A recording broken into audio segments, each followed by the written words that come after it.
তিনি মেজর ডালিম নামেই অধিক পরিচিত। দায়িত্ব পালন করেছেন বাংলাদেশ সেনাবাহিনীর একজন সামরিক কর্মকর্তা হিসেবে। ১৯৭৫ সালের ১৫ আগস্ট তৎকালীন রাষ্ট্রপতি শেখ মুজিবুর রহমানকে সপরিবারে হত্যার সঙ্গে তিনি জড়িত ছিলেন, যেটি শেখ মুজিব নিহত হওয়ার পর মেজর ডালিম নিজেই বাংলাদেশ বেতারে ঘোষণা দেন। মেজর ডালিম বলছি, এখন হতে সারা দেশে সামরিক আইন জারি করা হলো।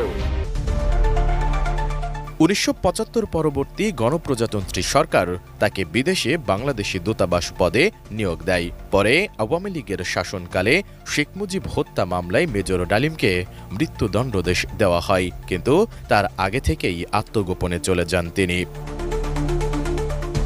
এরপর দীর্ঘ ৫০ বছর লুকিয়ে থেকে অবশেষে প্রকাশ্যে এলেন তিনি। ৫ জানুয়ারি রাতে প্রবাসী সাংবাদিক ইলিয়াস হোসেনের লাইভ টকশোতে মেজর ডালিম হাজির হন। লাইভে ৫০ বছর